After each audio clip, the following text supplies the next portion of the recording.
Good evening, everyone. Welcome to the FearFans podcast. I'm your host, Don, and with me is Chris, and he'll be joining soon. Can't get a hold of him. He probably let his phone die again.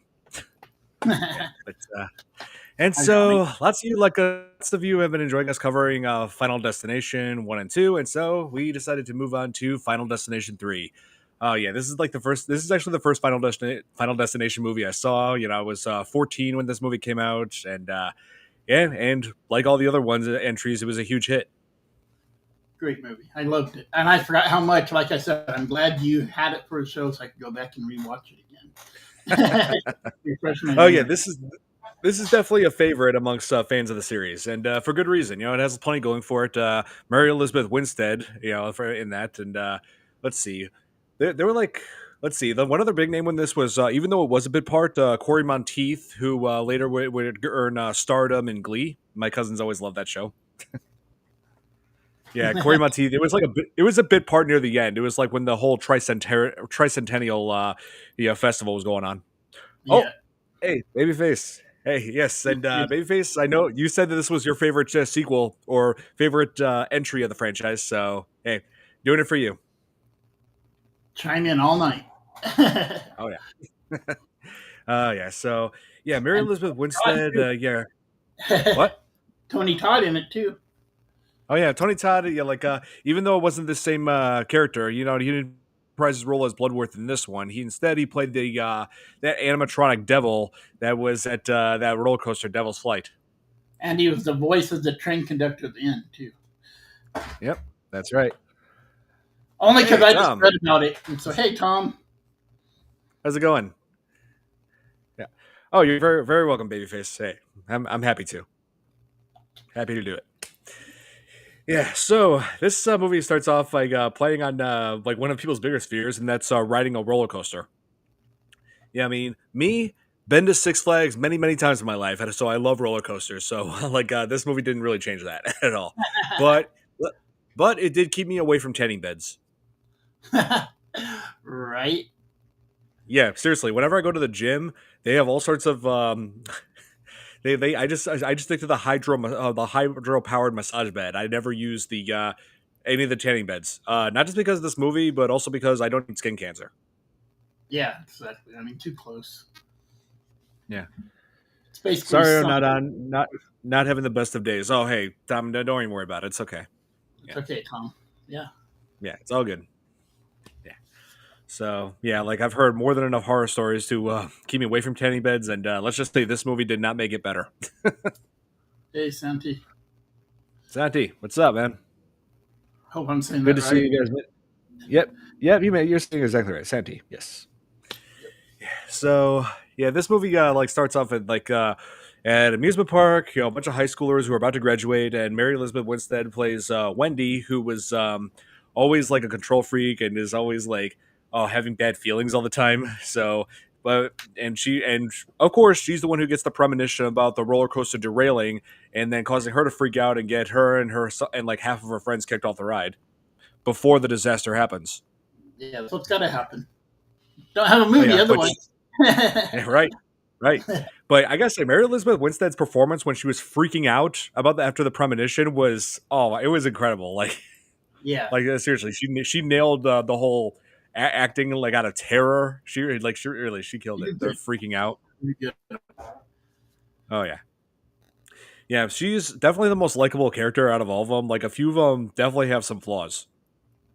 So I Yeah, showed I this mean, movie to my friend a couple days ago. I watched it with him. yeah, He'd never seen any of them. He's right. like, it's the Rube Goldberg of horror slash movies. The way they kill, the way Yeah. death kills people. It's like it's the Rube Oh Goldberg. yes, oh yeah, it's always when death. I mean, death in Final. I almost said Final Fantasy, but death in the Final Destination franchise always exists as this invisible force that's causing these Rube Goldberg mechanisms to kill people with. Yeah, Like yeah. you like, I love it's them. like, They're just oh yeah, easy, but I love them. I'd never thought it's about like that. I always just looked at it like kind of. yeah, it's like this movie wants to make you feel paranoid about literally everything around you. Like you never know if one day if there's gonna be a moment where I don't know a tree comes falling like into my place, killing me, or if my if my stove over there is going to blow up or microwave going to blow up. I don't know. Yeah, there's Uh, always this movie makes you want to be able to feel very paranoid about literally everything that's around you, your whole environment. I love the cast. Yeah, they had some pretty good people in this, but some of the characters though, yeah, not so much. right. Hey, how's it going, Alex? Yeah. What's up? Not much. Yeah, And this Santa's comment Chris out, the glasses he got really make him look kind of close to Steven Spielberg. Thank you. I don't know about that, but thank you. I hear you. Yeah, but yeah. So so Wendy is like taking picture, going around with them to the carnival, like taking all these pictures for the yearbook, and of course, their friend, and of course, she has like this kind of sort of friend at the beginning, Kevin, who was who is friends with, who was like dating her friend. And like Kevin is like a bit of a creep in the beginning, taking like like what do they call this, like under skirt shots or something with a camera. I'm just like, really, dude.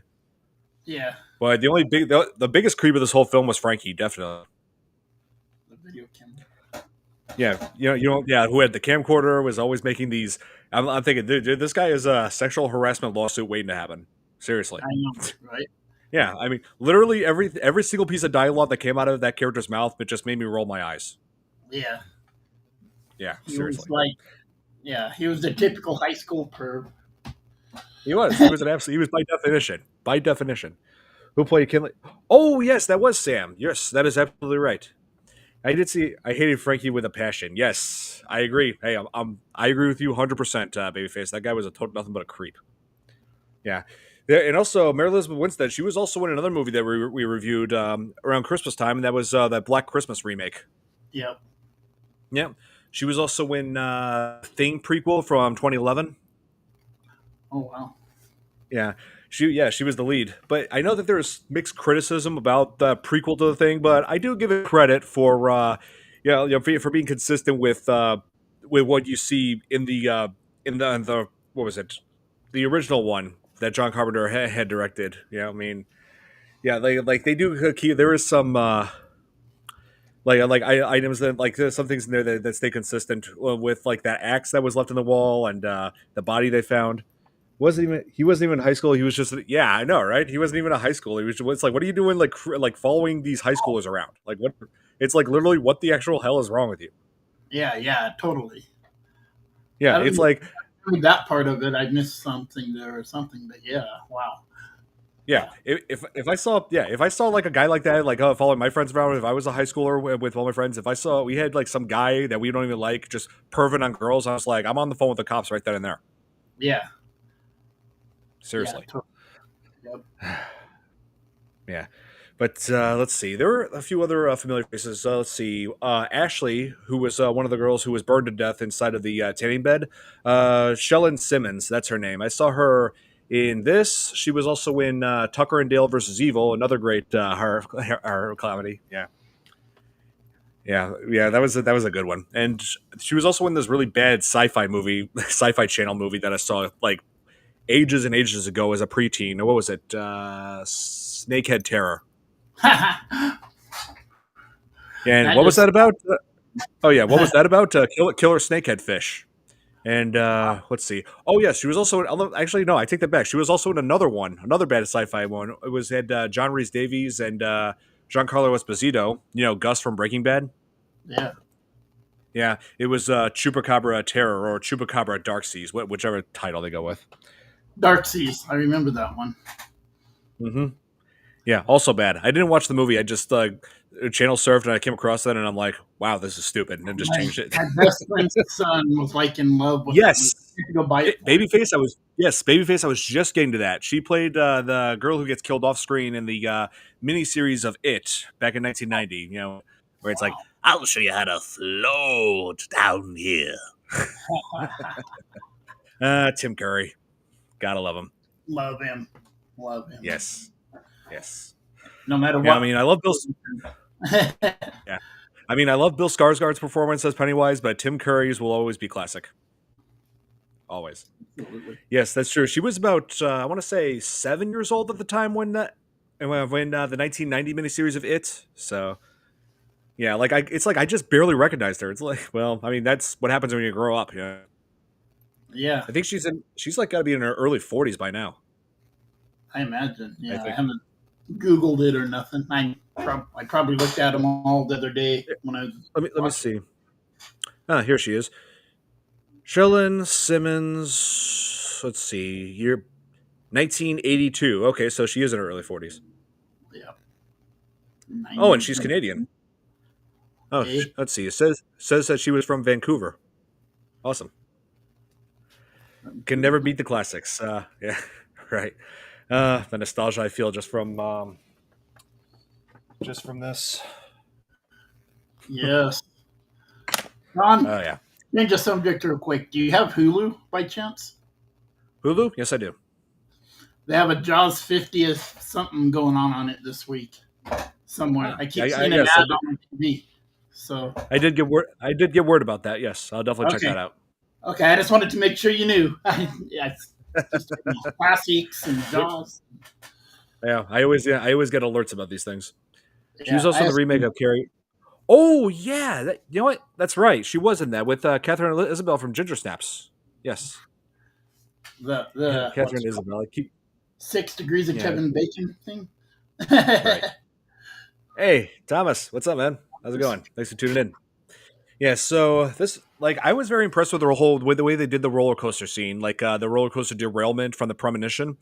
Like when they oh man, it took like they had to like have them ride an actual roller coaster, which was much smaller in comparison to what you see in the movie. Because they took this roller coaster from an amusement park, and it was in Canada, I think Vancouver. And that roller coaster was 75 feet high, but they did some digital imaging in the to make it look like it was 200 feet tall, and pretty much like almost the same height as the Raging Bull that we have here at Six Flags. Oh wow. Yeah, I love Raging Bull.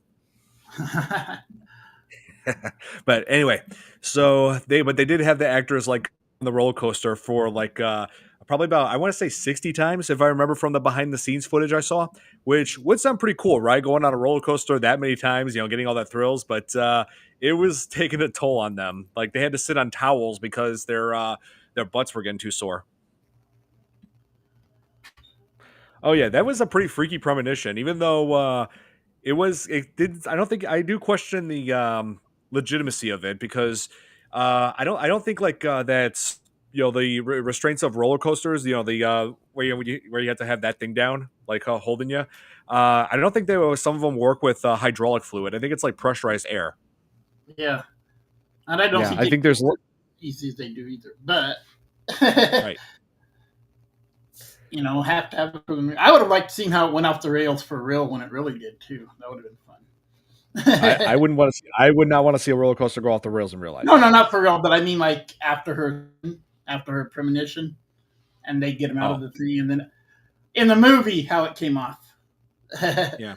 Also, why did they have her sit separately from her boyfriend? And vice versa with Kevin. That didn't make sense. I know there was something in the. I can't remember. There was something about being scared, and then the two of them were gonna go. They flipped a coin or something, and the Hmm. first two went, and then because she was freaking out because she didn't want to go on it because I think she'd already had the premonition, and then Kevin and her Right. ended up going on it later. Well, Santi, I don't really see Beetlejuice as like a clown. He's more like a trickster demon. Yeah. He wanted to The, sit. He wanted to sit in the front that bad, I guess. yeah, yeah, he did want to sit in the front. I know that too. It's yeah. I mean, hey, I mean, when me and my girlfriend went out, me and my ex girlfriend now, when we went on roller coasters, I was sat next to her. Right? Yeah, wherever she wanted to sit. So That's more important to me. I mean, yeah, I'm just gonna leave her with some random person. It's like, yeah, God no. I Yeah, mean, but so she I don't went know in that. like roller coaster 180 or something. I mean, or gate 180 that they had to go through. Yeah, I know they tied that in at the yeah. very end, but Oh yeah, 180 tends to be a number you see in just about every Final Destination movie. thus my Yeah, name. If exactly. you flip my name I, 180, Chris. So. I did notice that when we first started. Yes. So like you see all sorts of things like, and also they use a lot of green screening for when they had like carts hanging down They just green screened that and then added it to the film to like a part where it makes it look as if it's attached to the rails, just hanging off. But and also I learned that one of the actors' names, he has a pretty like one of the craziest names I've heard. I mean not crazy like bad, but crazy like cool. His name, who played the actor who played Lewis, the guy who was the jock of the whole group, and the actor's name, yep, and the actor's name is Texas Battle.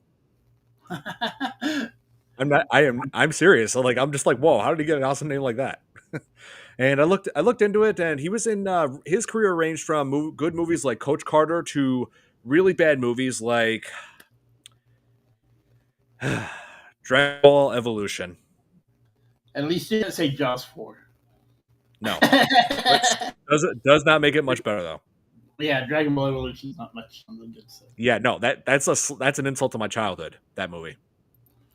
Man, no, I like to pretend it doesn't exist. Anyway, yeah, curse number. Oh, Braxton, how's it going? Hey, Braxton. Thanks for tuning in. Yeah, we were just talking about the as you guessed, yes, the green screening. Yeah, we're talking about like how the roller coaster scene was done, and like this premonition, I'm guessing like terrified so many people that summer from going on roller coasters because oh man, like roller coaster derailment. It's like. It's very, very uncommon. I've been on roller coasters many, many times in my life. Not once have I ever had anything go wrong with it, ever. Right. Yeah, they're very safe unless you get a little crappy. And you can tell I would not ride one of those if I walked up to him. I think his character Evan Lewis from Final Destination 3 was also a biker. Oh, probably was.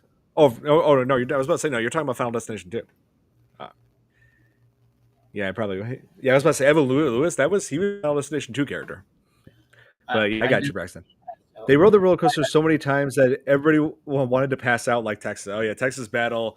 Yeah, he and the actor who played Ian. Yeah, both of them were pretty much done with it. Yeah, by the time that by the by the 40th time. I'm afraid of roller coasters. Well, they're very, very, very safe. They always did like at Six Flags. They always do safety checks every single day on all of them to make sure they're working properly, and they have all sorts of fail safes. So like nothing that you see in this movie will happen to any of the roller coasters. Right. The two ones I remember most. One was one through a haunted house, which was cool. Like you get at Halloween time, and the other one, it went through two loops. And around, and then it took you backwards through the two loops. Mm-hmm. Those were the last two I remember writing. And oh yeah, and at Six Flags we had this roller coaster called the Deja Vu, where it goes back and forth, goes on like up to way up to about over almost 200 feet, and then goes the other side up another 200 feet. It's like one of those that goes back and forth. Wow. And also the announcer was always trolling people. He was saying when they had the ride ready, he was like, "Okay, hey, so everybody, everybody want a countdown?" Everyone was like, "Yeah," and then he was like, "Okay, 1," and then starts the ride. I love that. That's great. Yeah, oh my god. Seriously, yeah, I love that ride, Deja Vu. Some people say if one of them, they trust the amusement park rides, not rides at carnivals and fairs. Oh, I see. Yeah.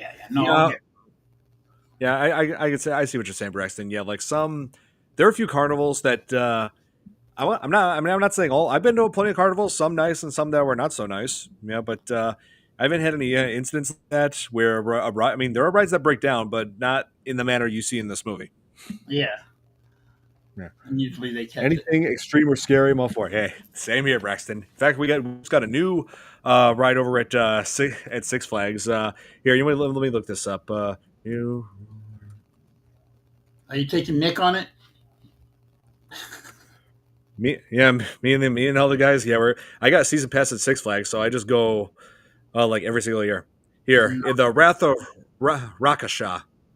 Rakasa. That's what it is. Wow. Here. I got here. I'll just share the screen to give you guys an idea of what this new roller coaster is at Six Flags. Yes. Hang on.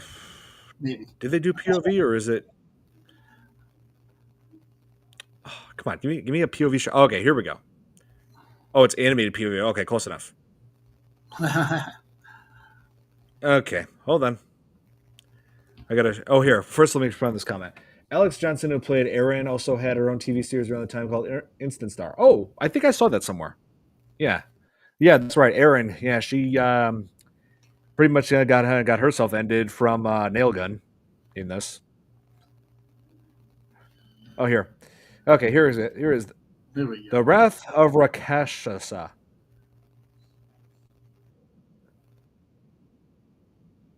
I don't know if they can see it.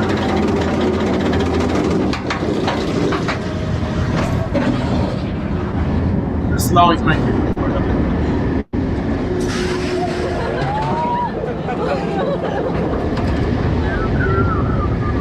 It stops right there for 4 seconds, and then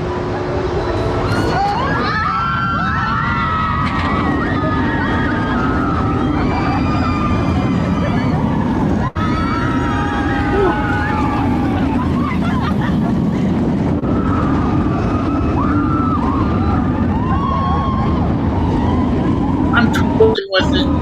Come on. yeah.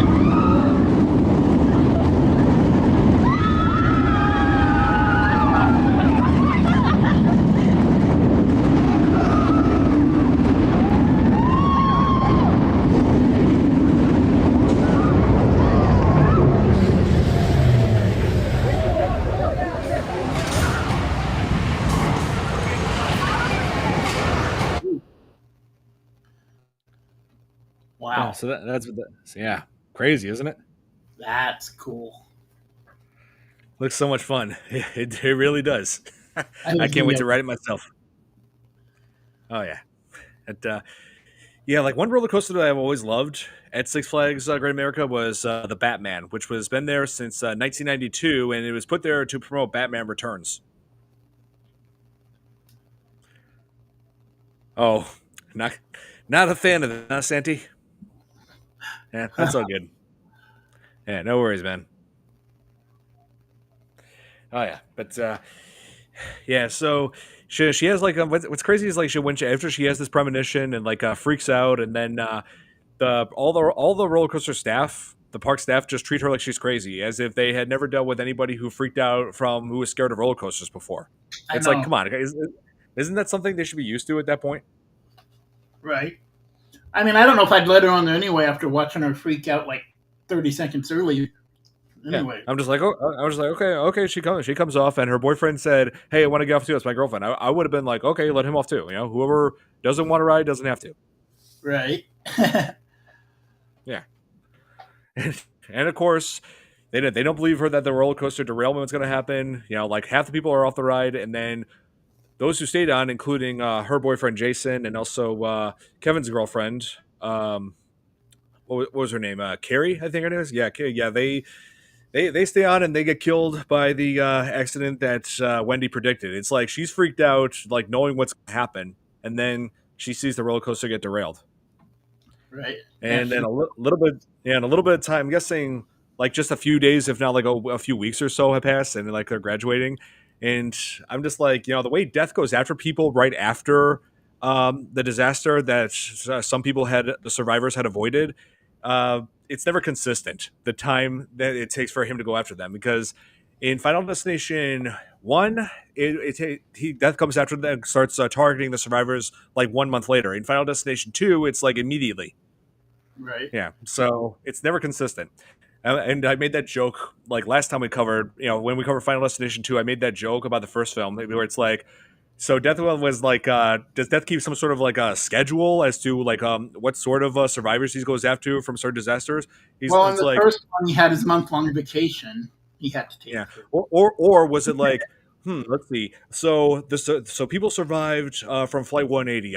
I want to go after them, but first I need to focus on taking out the survivors that should have been killed in that tsunami that happened on the other side of the world. Yeah, let's take care of them first, and then we'll focus on the survivors of Flight 180.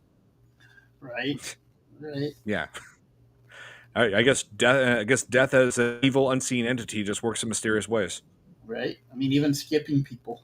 I mean, Yeah, exactly. But Babyface. I mean, that's what Kevin gets for being a creep. right. The Yeah. only person. Yeah, I mean, Maybe Death likes to take coffee breaks. Coffee. Yeah, he's waiting. Death is just waiting in line at Starbucks. Yeah, it's long lines. Right. Oh no. Win prizes.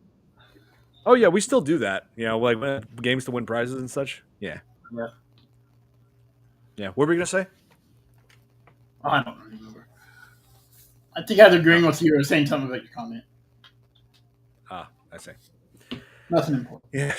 So like right after this, like when it turns out like Wendy, the pictures that Wendy had taken had like certain signs in there that could help them figure out like Death's design, like how certain people in those pictures were gonna, and there was like what looked like fire in Ashley and Ashlyn's picture. Oh yeah. And so, which leads them to the scene where Ashley and Ashlyn are going to the tanning beds, and then the Rube Goldberg effect happens when thanks to Death, which traps them inside those tanning beds because like a shelf fell off and then like somehow locked them in place. And I'm like, couldn't they just push the shelf like out and open the tanning bed? And then I feel like I don't know. I just feel like there's some ways they could have gotten out of there. Yeah. There's always some. I had an issue with the door closing myself because he threw a tube, and even throwing a tube when it empties, it's still going to be solid on one side, and so. But yeah, they were. They were creative. This definitely upped the gore. Like seriously, this had some of the most brutal deaths of the whole franchise. Yeah. Yeah, it was great. I like the scene. And Nick ain't here, so I'm just going to say, Nick, there were boobies. Yeah.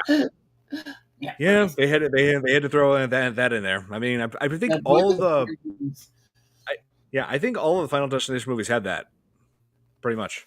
Yes, Ashley and Ashlyn went up in flames, and I've said this before on the show. I refer to that scene as burning to ashes because Ashley and Ashlyn, 2 ashes, burning 2 ashes. You can say they were fire.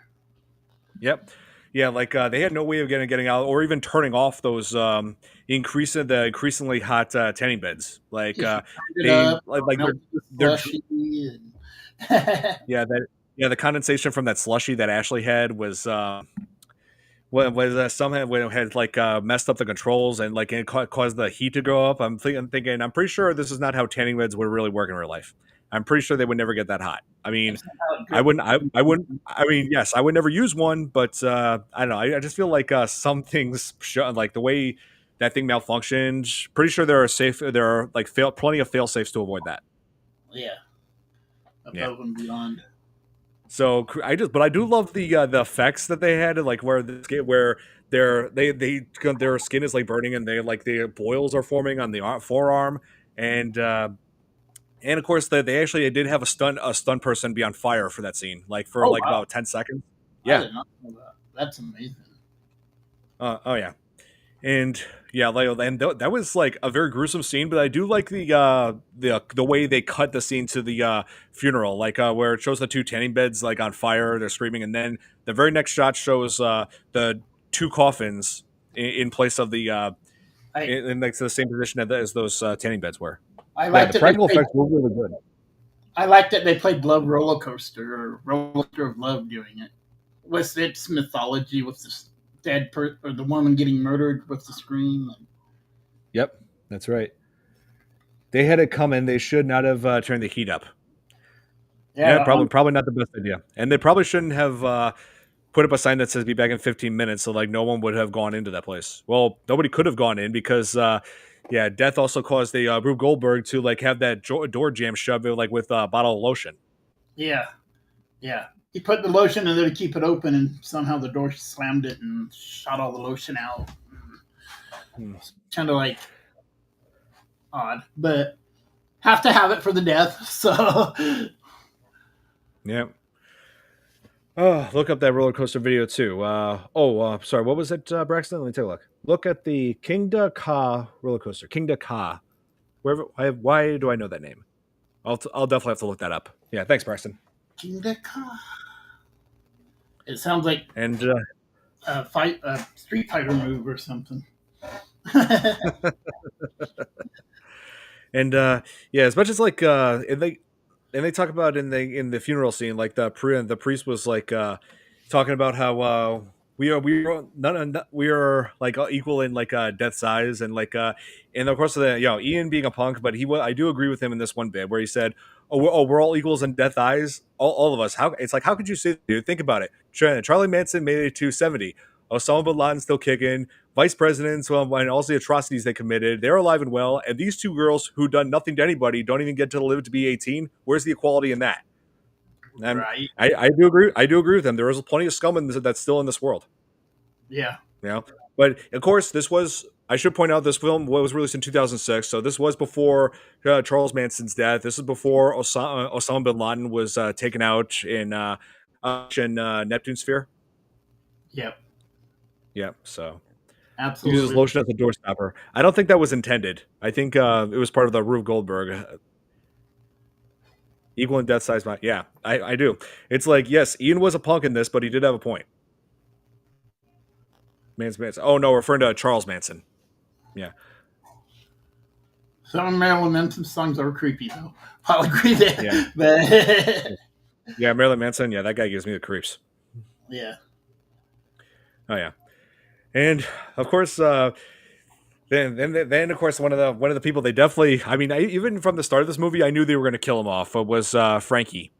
You know, that the pervert guy who was following high schoolers around. Yeah. Yeah, and was somehow had never had the cops called on him or anything. Yeah, he really like they're like Wendy and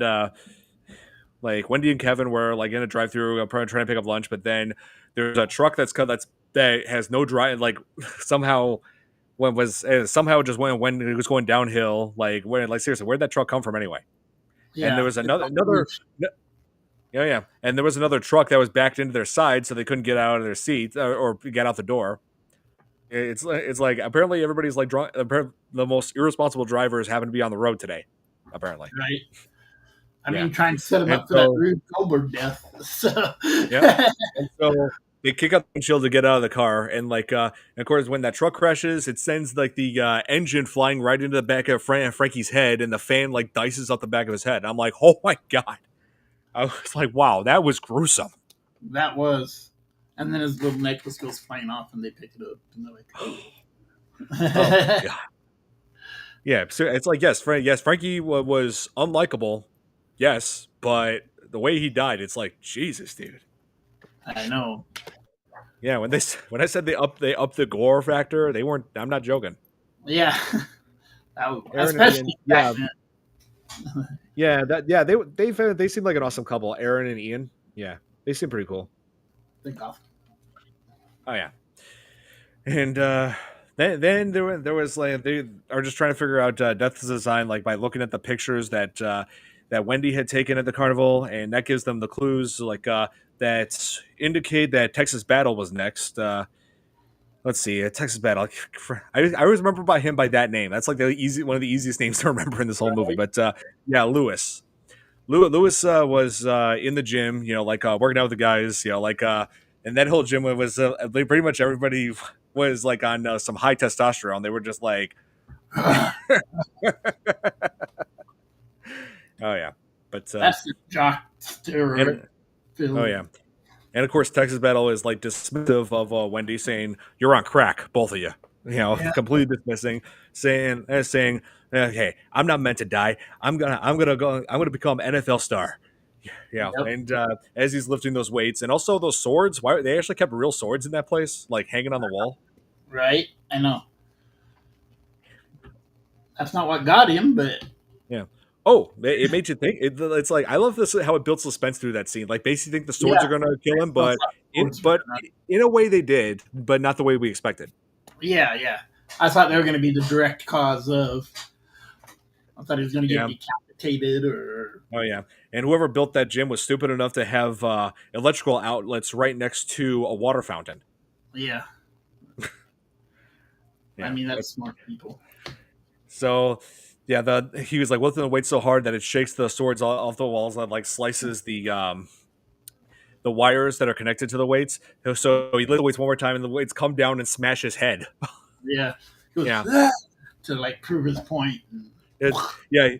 The swords didn't kill him, and he was just like, Oh man, what did I tell you, Kevin? All I do is just win.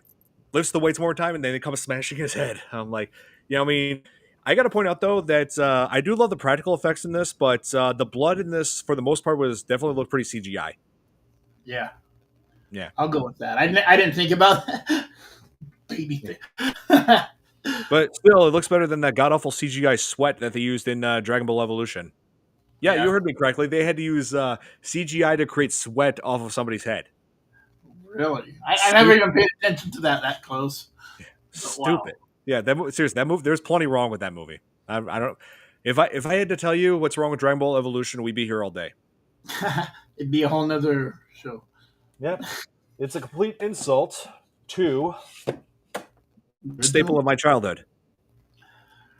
That was mine too. Ooh, nice. All of them? All of them. Ooh. Yep. We used to watch them. I can't remember what channel they were on. Every Saturday they came on. It was like a marathon, and then the new one, and we just Toonami. Yeah, it might be. Yeah, Toonami. Let's see. There's that. Here, go back where you are. That 70s show.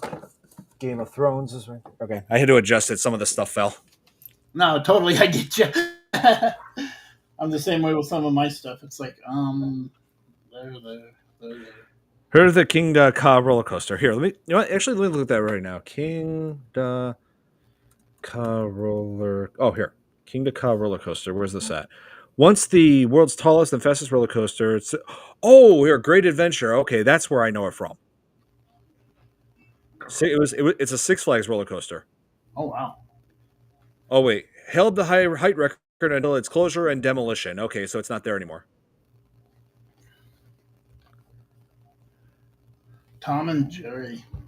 My childhood was also Tom and Jerry. Oh, classic. Classic. Those were great too. That's back when we were smart enough not to throw an M80 at each other. Well, most of the time. Really. As we discussed a few weeks ago, most of the time. Yes. Just barely survived not having my fingers blown off. Yep. Yeah. So, Mike, if you're watching this, thank you.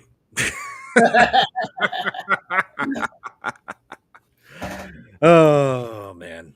But, childhood. Oh, yeah. Yeah, childhood. That's childhood right there. Playing with explosives. Yeah.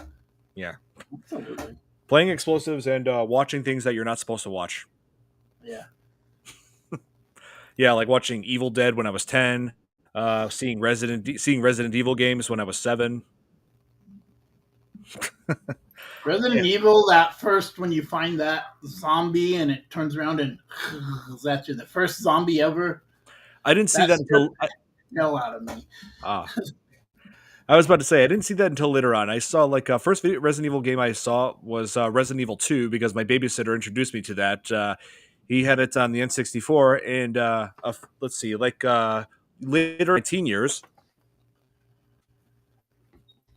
Uh-oh, bringing out the good stuff. Later in my teen years, I managed to get my own copy. Yes. And I love the remake even more. Seriously, that remake, they improved everything 100%. Yeah. Oh, yeah. Graphics. Yeah. Oh, hey, Babyface, I totally hear you. Totally Babyface. I get nostalgic too. Yeah. No, somebody was like motorcycle. I know, and there was a weird noise right behind me too at the same time. So we were both sometimes I look at this stuff, take one little trip down memory lane. Oh, Joe. Hey, Joe. How's it going, man? Hi, Joe. How are you? Just woke up. Oh no. Yeah. Yeah. Needed sometimes. Oh yeah. You can get away with it a lot more. Yes, you can get away with playing this game a lot more without having to worry about what your parents will think. Yeah. But I will say this, in the remake, obviously it's a lot more graphic. Yeah. Yes, I remember him in Pixels. That was 10 years ago. My God. Seriously, where does time go? Oh. Yeah. So, Joe, Final Destination 3, your thoughts? Have you seen it? Yeah, I saw it today. Oh, excellent. Awesome. Yeah. How do you think it compares to other Final Destination films? I didn't see the other ones. No? Oh. Okay. Well, I will say this though. This like pretty much did its own thing. It like while the second film pretty much continued on like with characters and like events from the first movie. This one was just its own story. It's like I mean, it did reference briefly certain like the disasters from the first two, but none of the characters returned. Like not even Bloodworth. Yeah. Only Death returned. Yep, we were just talking about that anime nights. Yeah, like Lewis was in complete denial about Death and after them that they can't just cheat Death, but he's like, no, Death is afraid of me, and I'm just like, no, Death is not afraid of you, and he's definitely not afraid of taking your life with those weights. Right.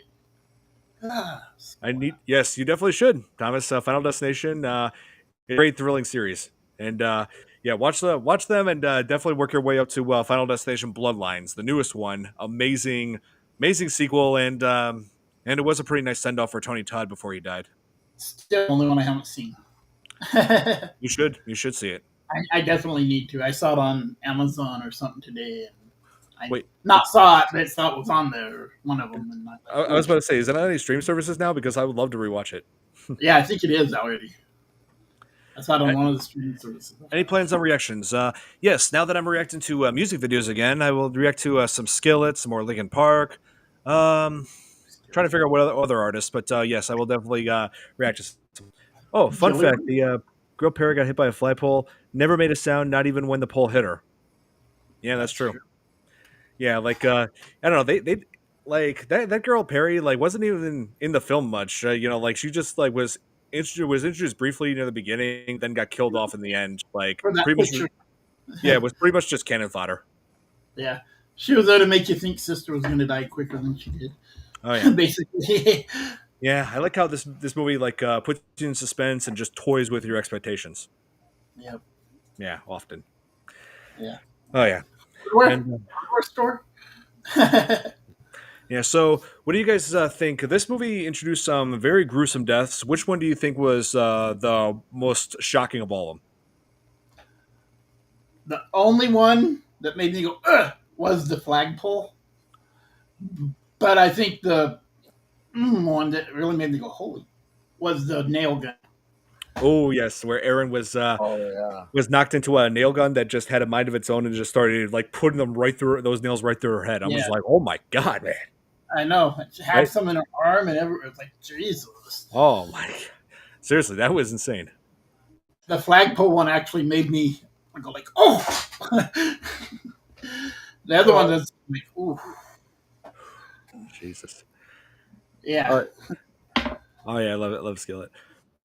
The roller coaster one was definitely the scariest. Yeah, I mean, even though it was premonition, yeah, it got pretty brutal, especially where especially where Texas Battle. I know his name's Lewis, but I just keep calling him Texas Battle because that's an awesome name. Was That is.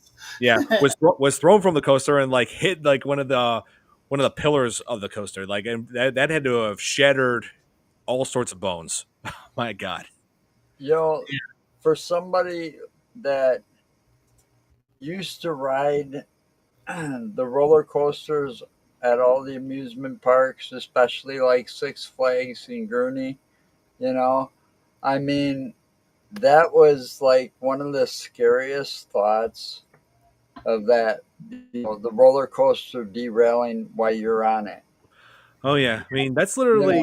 It kind of brought that fear to life. Oh yeah, I mean that's like the one thing everybody's afraid of on a roller coaster. With is like if literally anything goes wrong, when the roller coaster is stopping or if it's going too fast, there's always something that people are going to be freaked out as far as, or just the height alone. I mean, you don't. I mean, look at Raging Bull. Well, I wasn't afraid of the height or anything like that, but that's the thing that I feared the most. Because when I was down in Great America, like the very first time I went, I was maybe 9 years old, Mm-hmm. and they were just running tests on the tidal wave. It's just that big loop. Yeah. and the car derailed while they were testing it on the loop. Holy crap! You know, and they opened it later that night. Yeah, it did open before the end of the night and started running. That's crazy. You know, and I did go on it. That's a holy shit laugh. That wasn't a funny laugh. But Right. it's like, you know, man, to think that shit can really happen when you're on that ride, on those rides. Yeah, I hear you. Oh, here. Anime Night says, do you really think Wendy, Julia, and Kevin really did die in the train in the end? Yeah, I think so. I mean, she had the premonition of that train derailing, and the train number backwards was 180. So immediately you knew something was going to be up. And then she had the premonition. By the time they tried to stop the train, it was too late. You know, it was in like the screen cuts to black before the train going derails and kills everyone. So I think it is safe to say that Wendy, Julie, and Kevin did in fact get killed in the train. Damn mouse. Yeah, no, right. A mouse calls another Rube Goldberg effect on that train. Yeah. Yeah. Oh, that got me thinking. Frankie's camcorder that he had on the roller coaster. He took it with him as he got off. But in Wendy's premonition, the roller coaster plays a part in the roller coaster derailment. So yeah, I'm guessing that changed something from the premonition. That's what I was saying. I would have liked to seen how it got derailed. Yeah, I guess it did another way. Death just figured it out another way, right? Death finds a way. Yeah. Yeah, it's in this case, it's not life finds a way like in Jurassic Park. Nope, death finds a way. Yeah.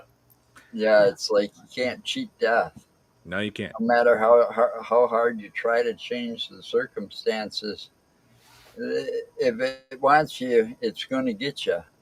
That's right, Joe. Like I was saying earlier, that the Final Destination franchise, it feels like certain franchises make you afraid of all sorts of things. Like Jaws makes you afraid of the water. Child's Play makes you afraid of dolls. But Final Destination makes you afraid of literally everything around you. Yeah, you don't know what's gonna, like you said, tree. I got a tree right here that could fall any time. Yeah. Yeah. So, and it's like you can't go to the gym, you can't go to like all sorts of different places, but then because that's how it was in this movie. Yeah. I mean, they had a great plan to stay alive until they screwed it up at the end, all getting on the same car. Right. Train car. Yes. Oh yeah, Tony Todd, God rest his soul. Yeah, he was definitely one of the biggest anchors of the franchise. You know, and with him gone, the franchise universe definitely won't be the same without him. You know, no horror franchise will be the same without him. And our anime nights, I should have mentioned, years ago, I actually did meet Tony Todd at a convention. I even had a picture taken with him. You know, amazing guy, such a nice guy when I met him. That's so awesome. Yeah, and when I heard back in November, you know, I just had a hard time believing he was gone, and I didn't even know he was sick. Yeah, that's amazing. I mean, sad. Yeah, and amazing how quick he went. I mean, yeah. I was about to say this Final Destination franchise is probably going to make people what do they call it? Agoraphobic, like the fear of leaving the house. Yeah. Yeah, so going outside is dangerous. That's what everybody's taking away from the Final Destination movies. Don't go to a hardware store. Don't work at a hardware store. Yeah, don't go in tanning beds. Don't go to the gym. That was that tanning bed scene. Oh my God! I know that just like, you know, in a way you kind of like, well, they kind of deserve it, but at the same time, it's like you can't believe how things went, and they got pinned in those machines because of the way that things fell. Right. You know, and that thing locked both those beds in place, so they couldn't open them back up. Yeah, couldn't they just push the shelf out from there? I feel like they could have done that. I don't know.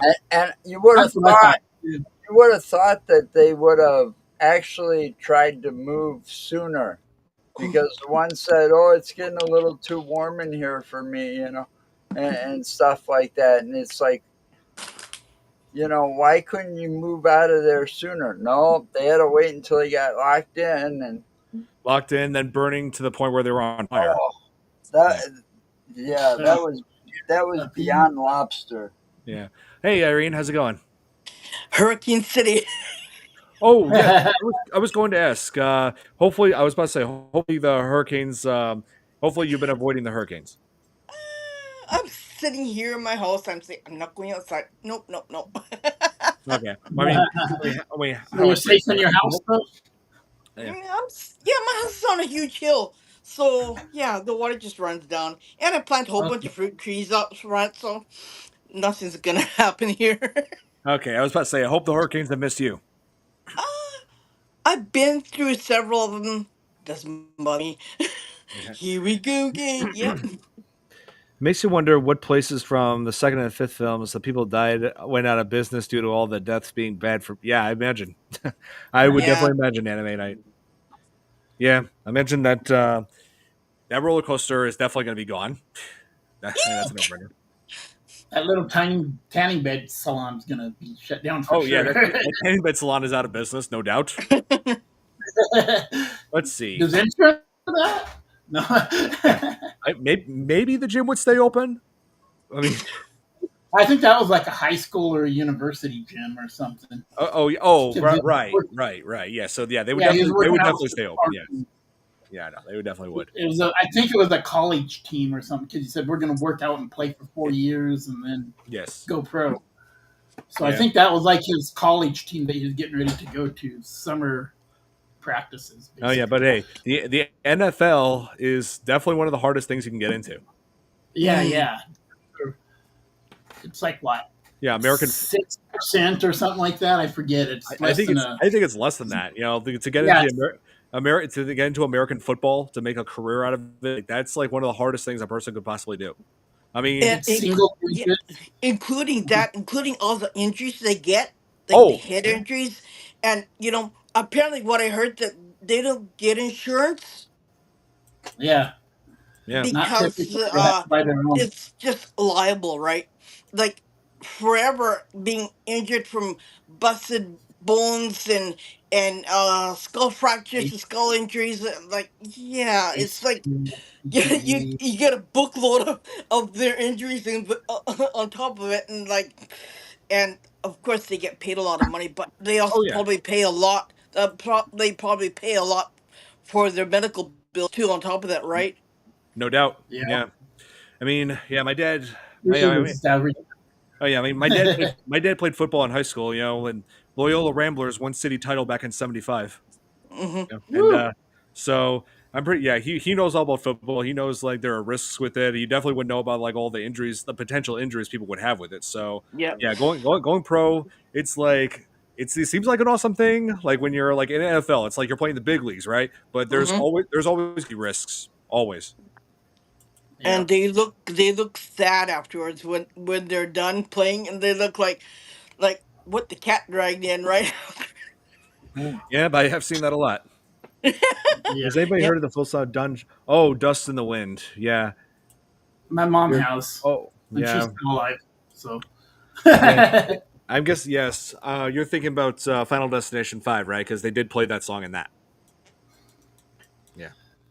I remember first hearing that when I was in high school, and oh god, now I'm thinking about how much time has passed since then. Oh man, not quite as much as me and Joe, but I got you there. But I get you. I know exactly what you're saying, man. I mean, hey, I was in high school when this movie came out. I was a freshman. Right. When was it? 2000? What? 2006. Oh, okay. That was when my daughter was born, 2006. That was when I broke my ankle. Shattered my ankle. Yes, that's right. Final Destination 5 was a prequel, and that was the nice little plot twist that they had at the end of it. That takes place right before the events of the first Final Destination. Hmm. Oh yeah, I forgot. Yeah, and like I said, there were some familiar faces in this one. Irene, Mary Elizabeth Winstead. This is right before she was moving on to bigger and better films. Like other horror films that she was in was that Black Christmas remake that was also released in 2006. let's see. Oh yeah, and also the Thing prequel from 2011.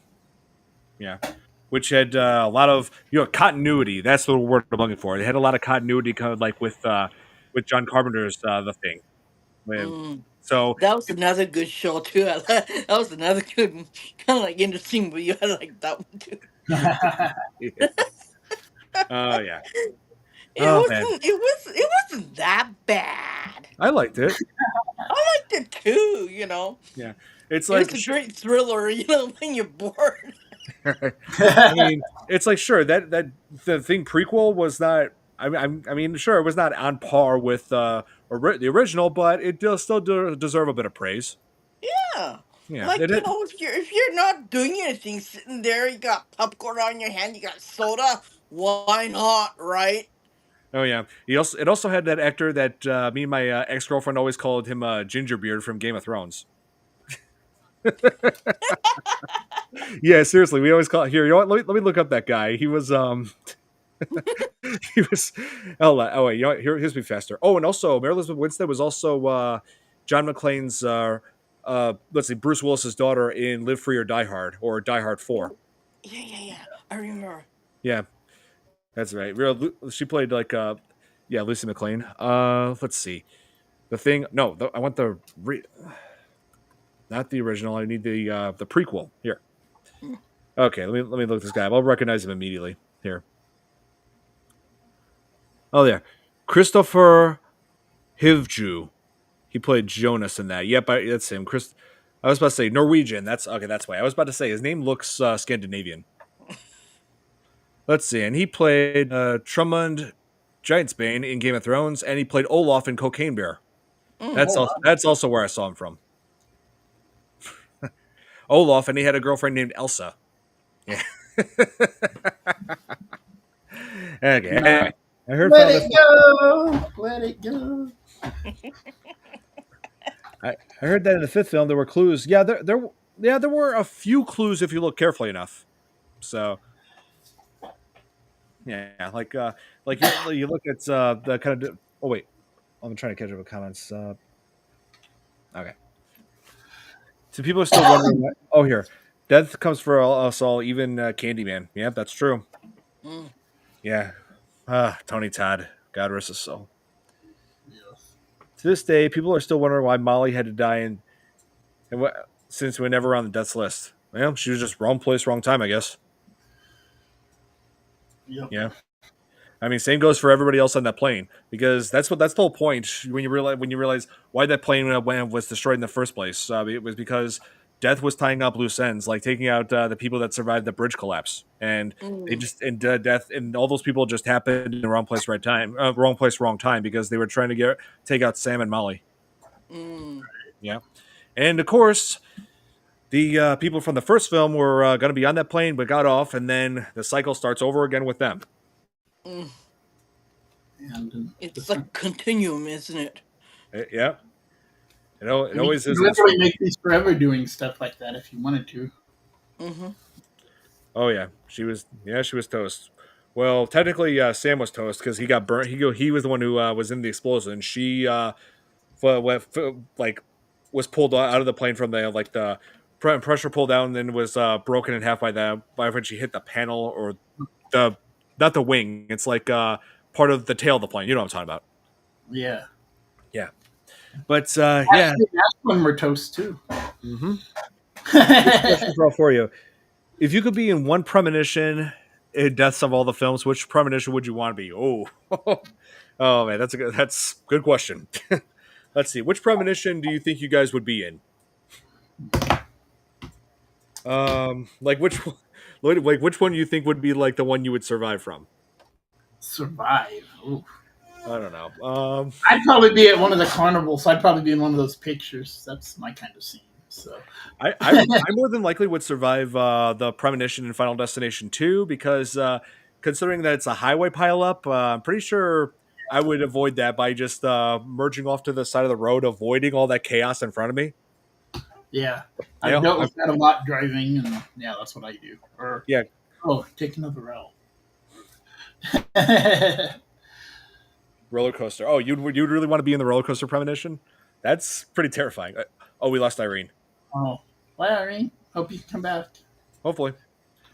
Yeah, and yeah, Nick's still not here.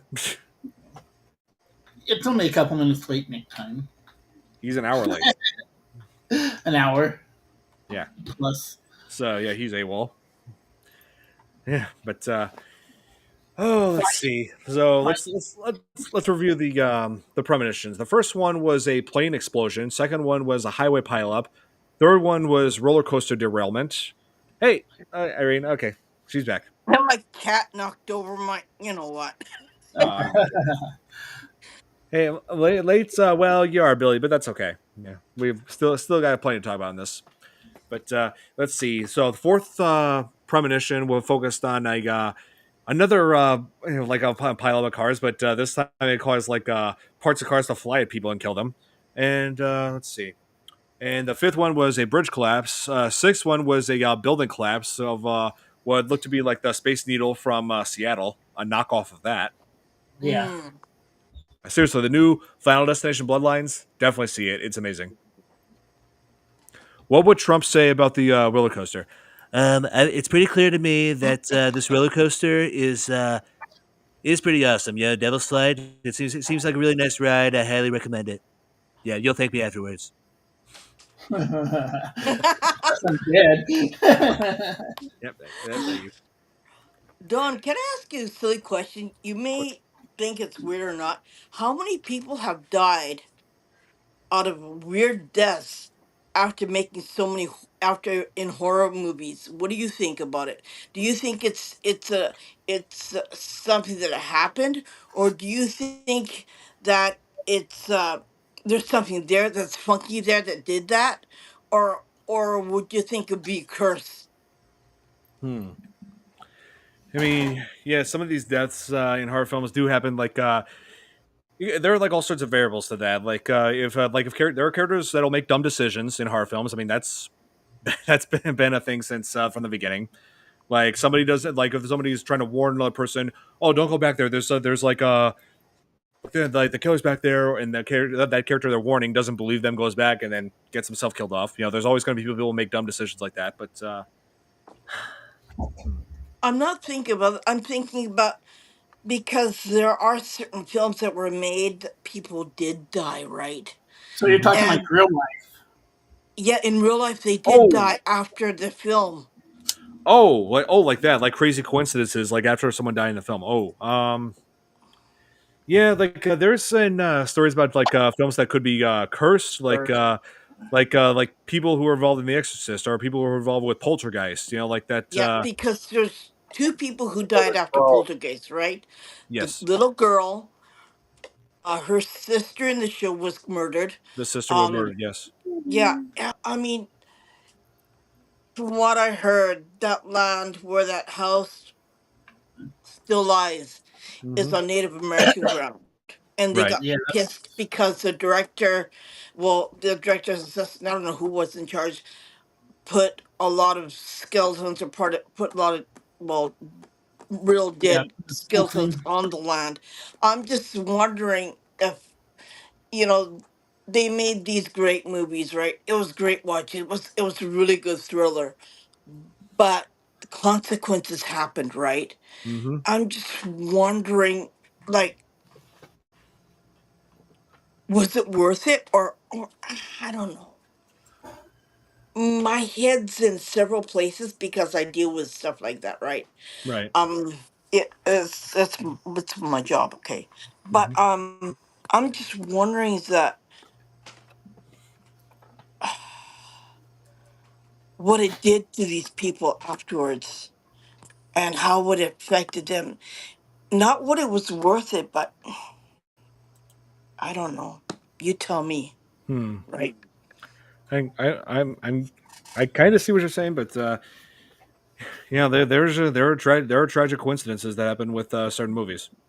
You know, Yeah, like there and are some people that then that die immediately after a movie is done. You know, like we were talking about like when we talked about Jaws the Revenge, we talked about that actress who had was murdered, Judith Barzey. Yeah. yeah.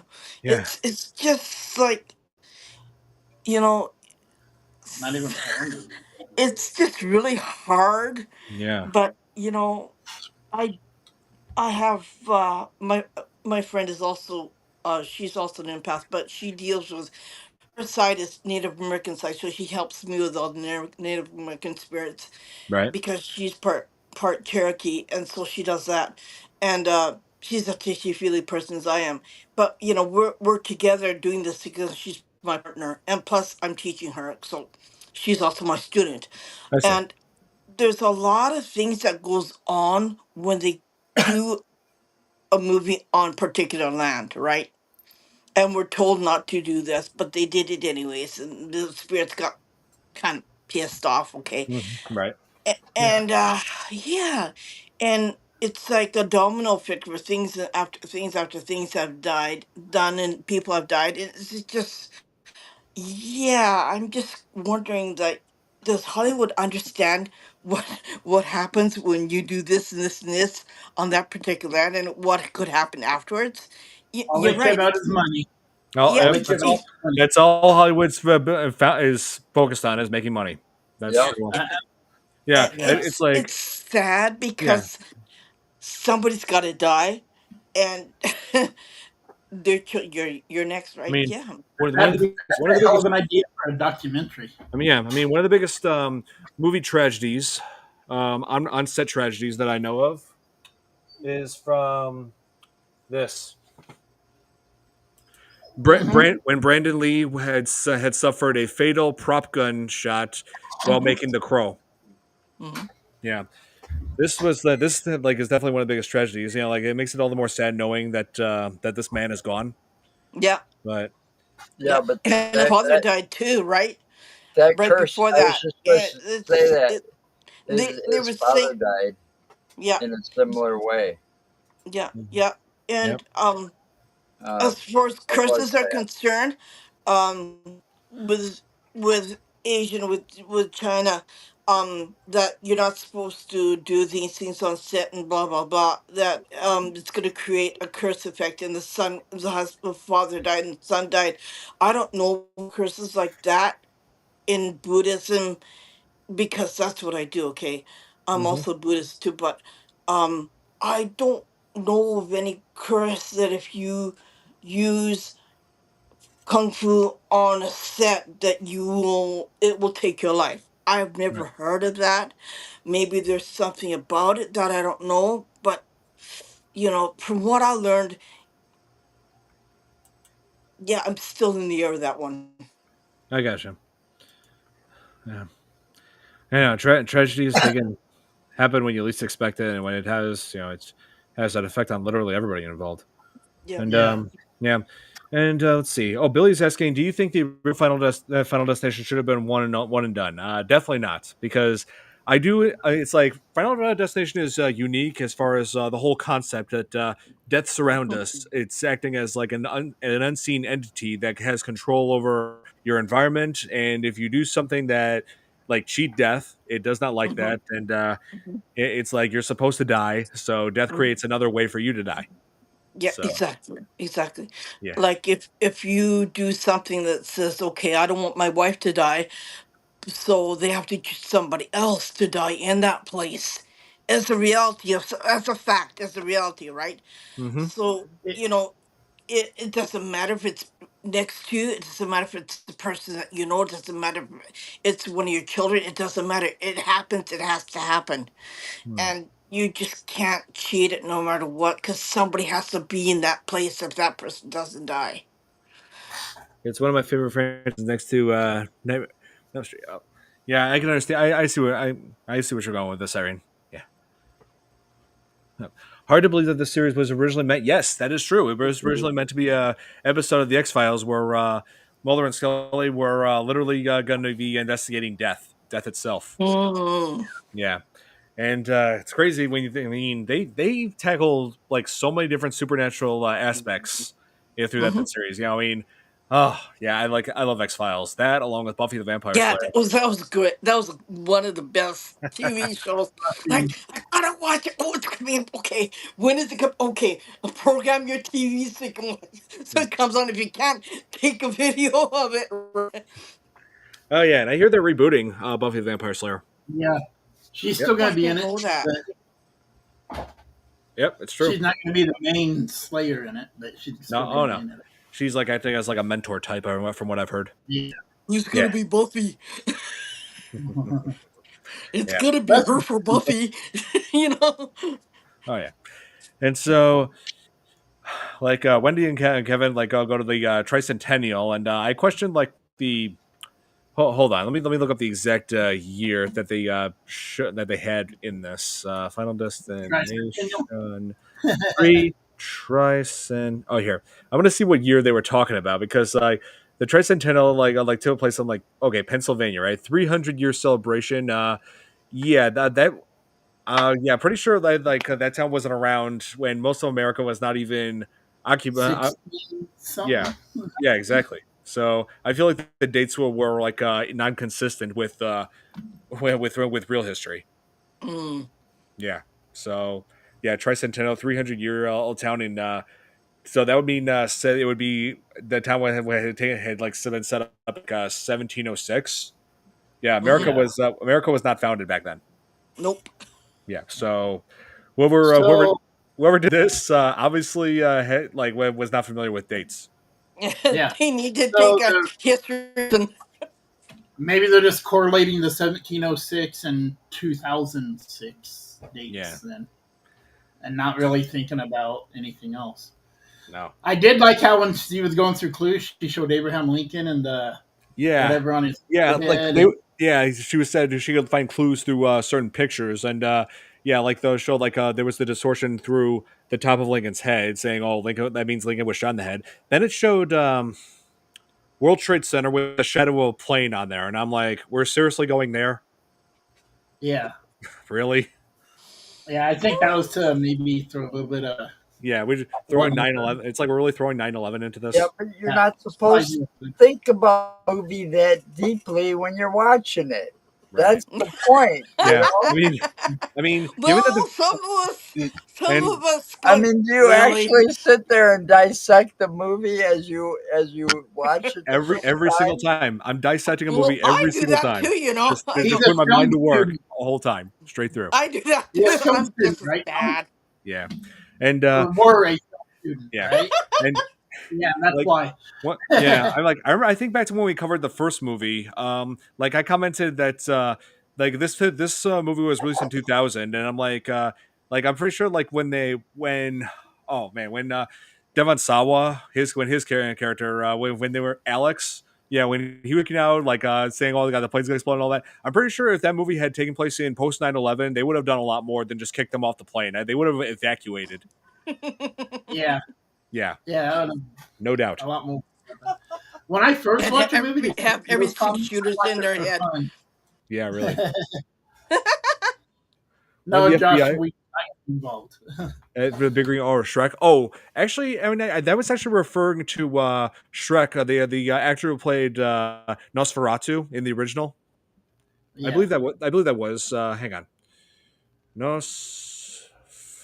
Nosferatu from Max Schreck. That's his name from the original Nosferatu in 1922. Yeah, Max Schreck as Graf Orlok. Yes. Yeah. I believe. Yeah, because they threw in a couple months ago, actually. Yeah, because when they named these characters, I got out of the hospital. Yeah, because when they named the characters in the first couple of Final Destination movies, they actually named them after horror filmmakers. So, like there was a mother and son whose last name was Carpenter in Final Destination 2, clearly a reference to John Carpenter. John Carpenter, yeah. What's he ever done? No, I'm kidding. I'm totally kidding. Totally joking, guys. We're gonna go there. Yeah. When McKinley when he was getting killed by a sign that has his name on it. Yeah, like they live in a town called McKinley, right? And and his name is Ian McKinley. Poor guy. Yeah, he died from something that had his name on it. Yeah, the irony. Yeah, he even made a comment about it sucks going to high school with my name on it or something. Well, to be fair, there actually was an episode where Sam and Dean did investigate a death entity. I mean, Supernatural, amazing series. You know, Sam and Dean, they investigated just about everything that had to do with supernatural entities. Yeah. But I remember that show when I was in high school. And but so I heard they're coming back with a new series now. I wouldn't be surprised. Yep, because one of my friends is also paranormal investigator. His wife likes supernatural. She's got everything in her house with supernatural, right? Oh yeah. Goods. And apparently, from what I heard, that they're gonna come back again, and they're gonna create another series of supernatural. Yeah, they're bringing But back all sorts of. Oh god, they're bringing back another series. It's like continuing the series, like with a new season, is what's happening. And it's like after the end of season 15 is what they ended at. It's like they both died because here's, Dean driving down the highway in heaven, and meanwhile Sam's going and getting older on Earth, and then when he finally dies of natural causes, he shows up and meets Dean on this bridge. Now, my question is, to make a season 16, how the hell are they going to do that? Yeah, that is a good question. Because they're both dead now. Well, unless they've cheated. Now they've cheated death quite a few times in the 15 seasons that they had that supernatural. Well, what if they did a spin-off with like new characters? That's a possibility. They did have Sam's kid. Sam did have a kid while Dean was up there waiting in heaven, and his name was Dean. Yeah, that's true.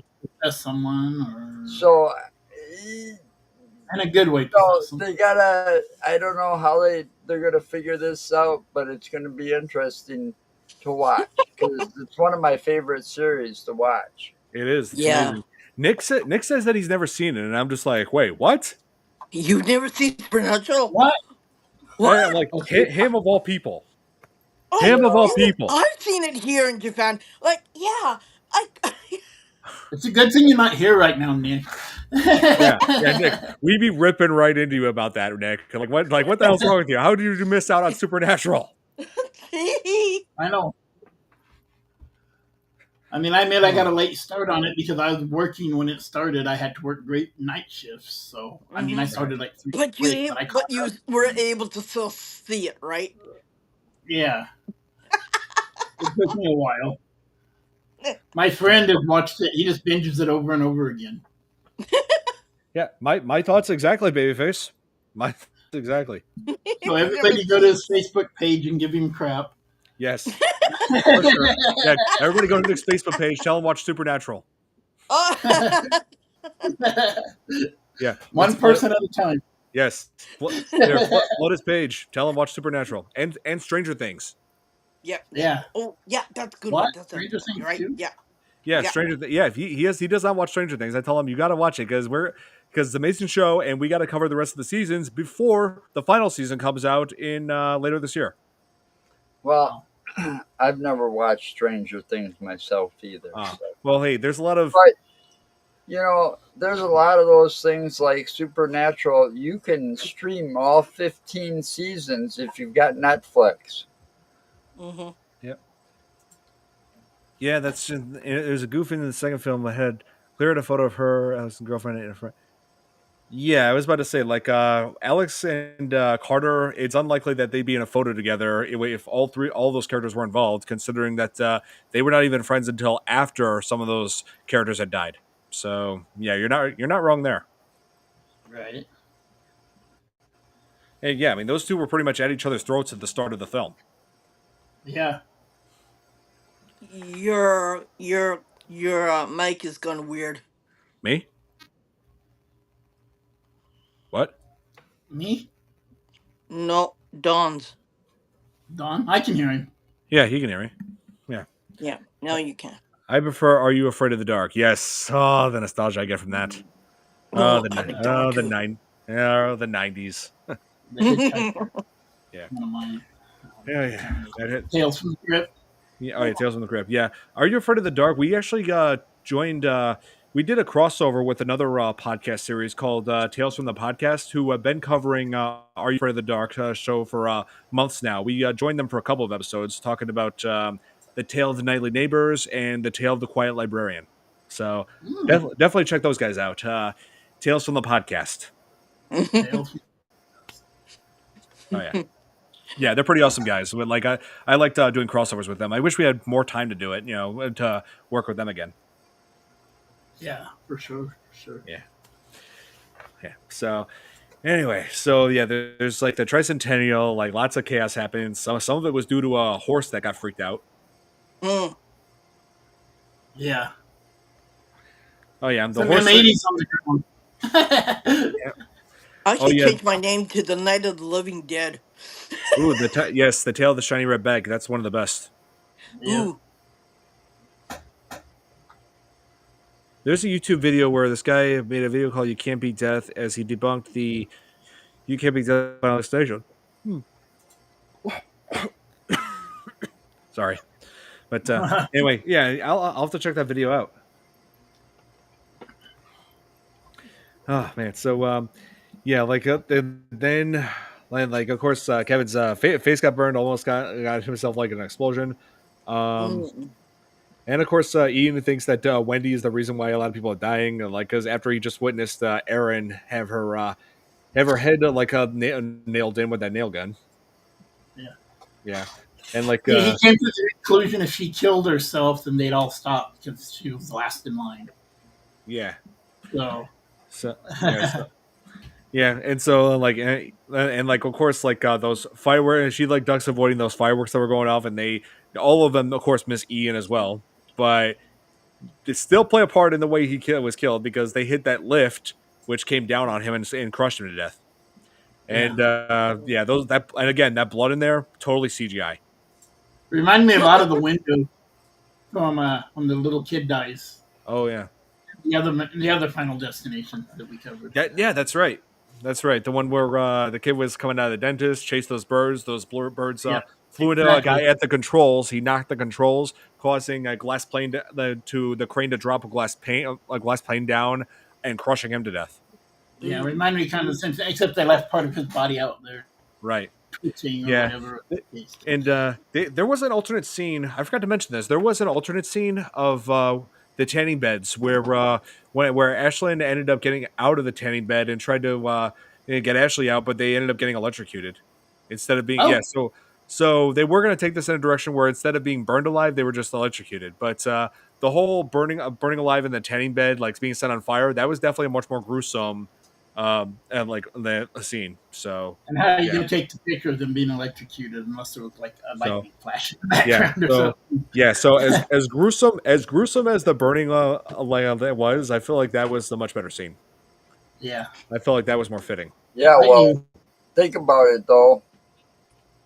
I mean, that's probably some of the most common fears of people. I've never had to use a tanning bed, but I will never use one. Like if they fall asleep in it or somebody, that's probably their worst fear is like burning to the point where, your skin starts bubbling. Yeah, exactly. I mean, it's like the roller coaster thing. When you first go to amusement park, I mean, that fear goes through your head when you go to ride a roller coaster. It's like, what if that thing derails and I'm up there? Yeah, like I said, that is one common fear people have of the roller coaster. Well, they took a lot of the common Joe, you gotta tell my husband that because he'll be the first one in line to ride that roller coaster. Oh man. It's nuts. And they got a new one here where there's no bottom, there's no place where your feet go. You're in the frame. What? Yeah, you're just saying. I've seen those. No, it's no. It's kind of like you're just strapped in, like. Oh man, that's crazy. Yeah, no. Well, we kind of do have something that's similar to that. Superman Ultimate Flight. Uh-huh. Where like there's no place to put your feet. You're just like laying down on here because that's what it's supposed to simulate. You like flying like Superman. Oh, okay. Yeah, that's what that is. My husband has to take off his glasses and put it in his bucket, right? Yeah, last And they go, last time I was on it, I almost lost my Oakleys. Yeah, so I Oh, had to hold other on. things that go with it, right? Yeah, Whoops. I spent that whole time like riding that ride with being like this, just holding my Oakleys on to make sure they don't fall off my face. I would if I had my Oakleys on. Yeah. Oh yeah. He did mention that you did tanning bed in high school and he got skin cancer of his shoulder. Oh, really? James H. Nisi. Oh, man, that's wow. Well, I'm glad he's okay. You know, because that's because that's serious stuff. Yep. Right here. Yeah. So yeah, I think like I saw a couple of his Final Destination videos, but not the third one. Yeah, I do follow some of James H. Nisi's work on Dead Meat. Yeah, he does a Kill Count series where he talks about how horror films were made and also like the way people died. You know, like pretty much laying out the whole horror films for you. So yeah, very talented man. He and his wife and his friends on that channel, they do amazing work. Yeah, Never mess with tools. Oh yeah, Dead Meat. It's a great horror channel. Is it YouTube or? Oh yes, he is a YouTuber. Okay. He runs the YouTube channel Dead Meat, where he goes over the deaths in horror films and how the horror films were made. So awesome! I like that. Oh yeah, awesome channel. Yeah. So and Final Destination 3 also taught you to never mess with tools. Yes, and also if death is targeting you, probably not the best idea to go to a hardware store. There's there's all sorts of different things that can kill you there. Always unload your nail gun. Okay, so that means I can't go to Home Depot or Menards anymore. Oh well. Ooh, I love Menards. Make sure you got your insurance card filled out properly. I mean, yeah, I'm pretty much frequent over at Home Depot. You know, I always like to look at different ways things I could use to improve my condo. You know? Yeah, absolutely. I get you. Oh yeah. All right. Right now, I'm looking for some more outdoor lighting for my balcony. Well, you know, that was pretty smart though, considering that they showed pigeons. Yep. With the nail gun, he's like, "Oh, I gotta get rid of the pigeons," you know, and he gets up that lift and he goes up there with the nail gun. He loads it and he starts shooting the pigeons. You know, that is a common thing in places like Menards and stuff like that when they had the outdoor lumber yard. Mm-hmm. The birds getting inside the store, you know, they'd have to do something about them because at night they would set off those alarms. Yeah, that's true. So they got to get rid of birds some way. So that was a common thing because, you know, like if you look at one of the Menards from back in the day, the whole back end of the store is pretty much opened up to get out to the, you know, lumber yard itself. So you still stay within that point of sales. You know, you don't pass the point of sales that way. You got like guard checks and it's all fenced in and stuff. But part of the store is always open. So birds and things can get in it during the day and be in there. So that was a common occurrence where they had to try to get rid of the birds or something so that the alarms would stop going off at night. Right. And that's we got crows here that are huge. They'll attack we do anything. too. Yeah. Oh, and also, yeah, I would like to think that Kimberly would return. I mean, they have been talking about her in Final Destination Bloodlines in the last movie. But to point out, Babyface, you would say that there was a deleted scene. That was only for like a deleted scene from the third movie, but it was never officially canon. But Kimberly was apparently killed by a wood chipper accident, which also raises questions as to why the hell would she be anywhere near a wood chipper after everything that's happened. Yeah. Yeah. Yeah. So get out of there. I would be like the most careful person in the world if I figured out this in real life happening. You know, like, oh, my friend and my sister, and I'd be like in a padded room right now. Probably. As close as possible. I mean, like that stick behind me somehow going to fall and hit my TV and knock over on me, and you know. Let's see. You Somebody's didn't pray enough. somebody's bathroom above me is going to be like filling up with a tub of water, and then that water's gonna rot the my ceiling above, and then that toilet, and then that tub is gonna come crashing down on top of me. or it'll drip onto your computer and electric shock, or pours onto the power pours, or the water could just pour onto the power bar right here and just electrocute me. There you go. Yeah, that could happen. The mouse. Actually, no. In Bloodline, it was revealed she was alive. Yes, that's what I was trying to say. In Bloodline, and she was revealed to be still alive in that. Yep. See, Irene. Oh wait, okay, I'm back. Yes. Okay. It's been one of those days. Right.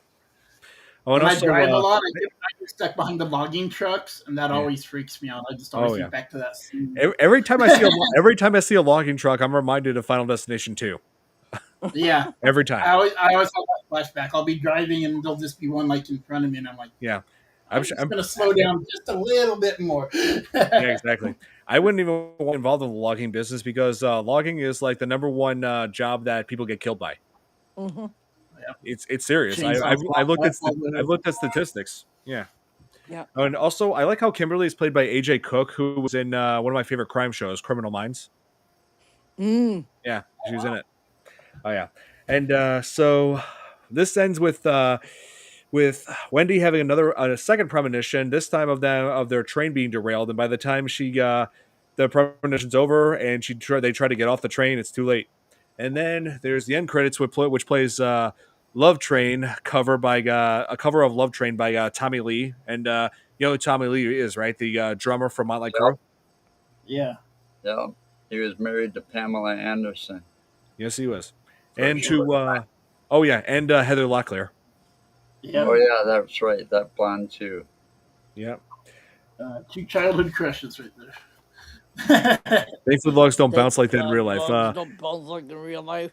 Yeah, they actually did try to do that for the film, had the bad logs bounce, but no, they didn't bounce. They just rolled. So instead, they just used CGI for the logs to bounce off. She's gone again. Yeah. They don't bounce too bad. But the gun was jammed. No, it turns out like all the bullets were duds, which extremely unlikely. Mm-hmm. That's because Death didn't want him to die that way. So right. So yeah, Death decided, oh wait, he's not supposed to get it yet. Here, let me just fill these with blanks. Right. Yeah.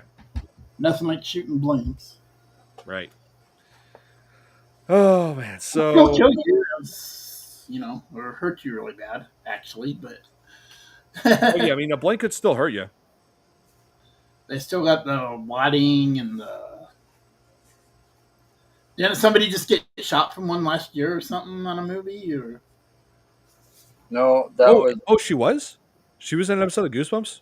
Oh, that was a real movie, Chris, and that was a real gun. It was supposed to have blanks, but it had a real bullet. Okay. Thank you, Joe. It was that movie Rust.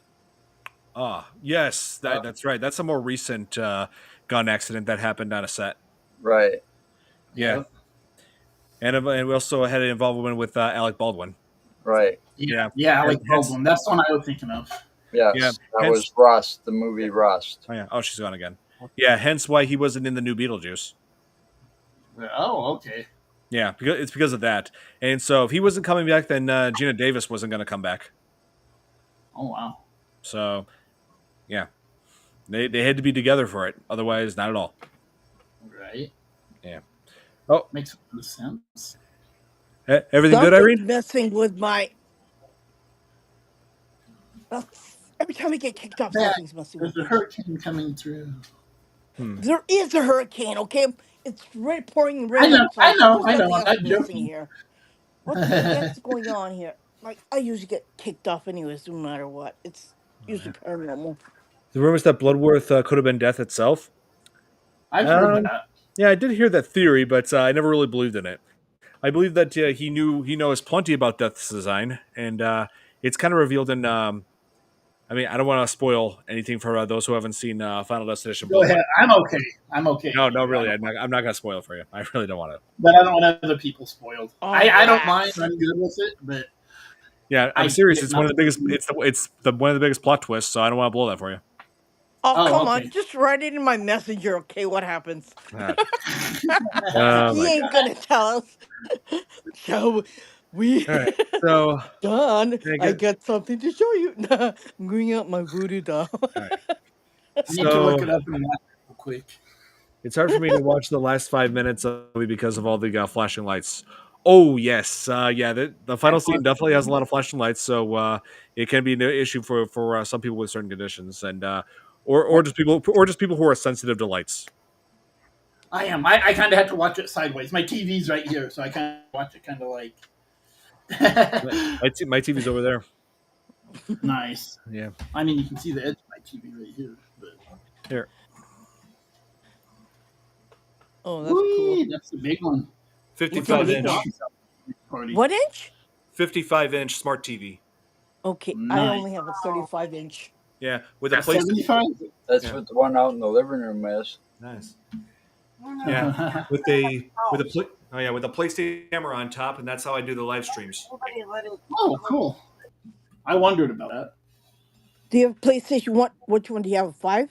The 5, yes. Which is right there,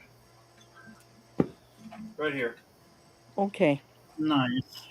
And also, I have this. Actually, the PlayStation has to be on in order for that to work. Hang on.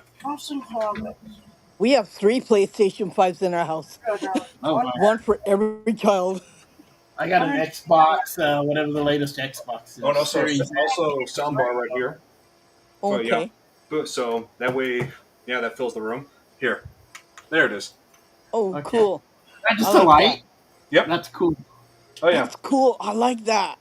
I do it was at the PlayStation store, and I thought, why not? Heck yeah. That's okay, now I gotta fix this. I'll never give Sony any of my money ever again. Wait 1 second. Oh, and here's the thing. Hang on. Siri, turn off my TV.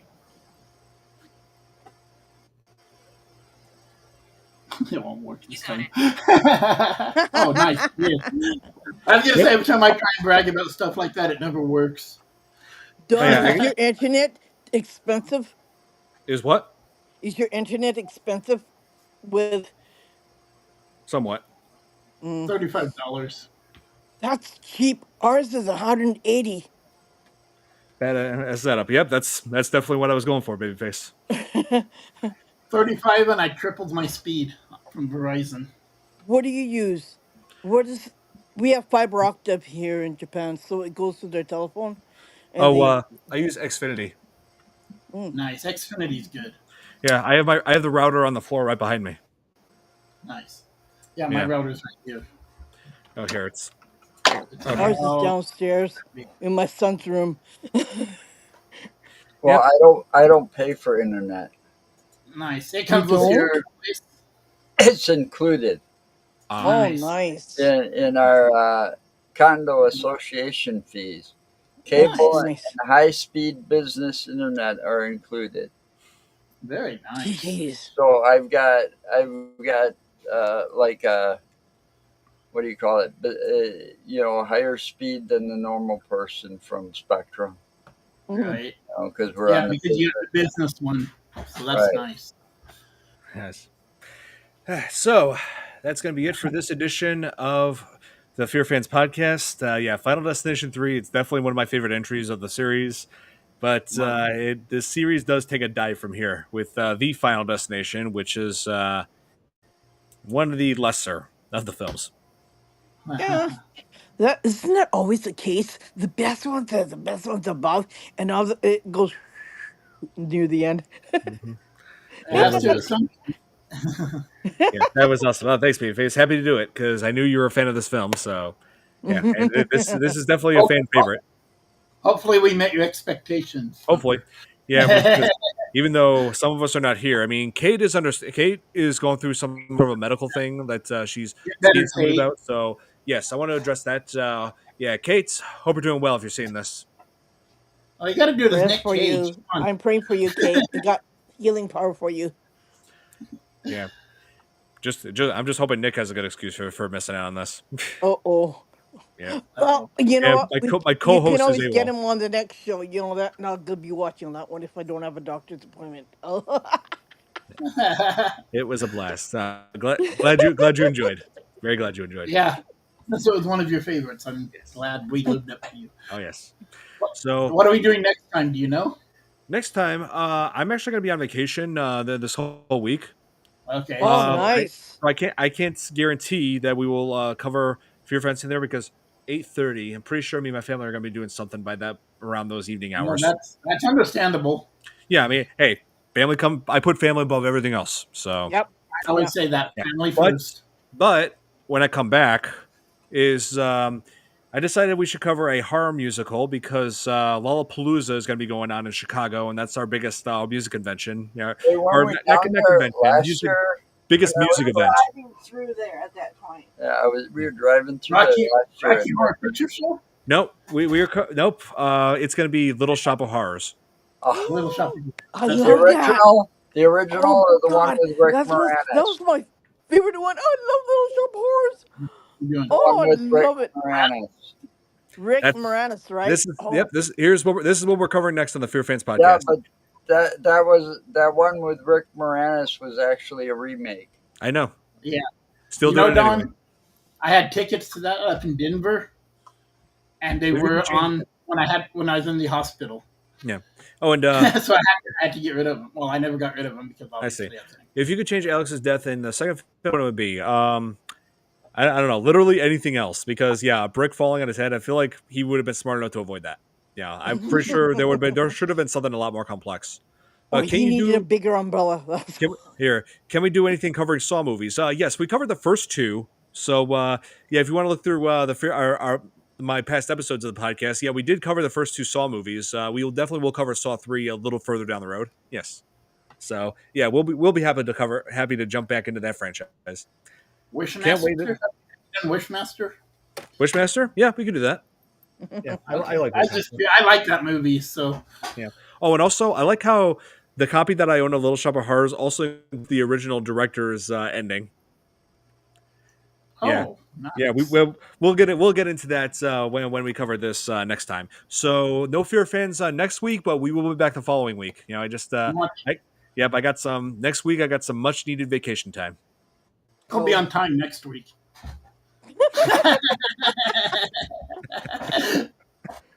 Oh man! And also, I'm sorry. I'm sorry. Oh, and also, Leon. Hey, how's it going? Yeah, sorry to say this, but you're joining us right as we're wrapping this up.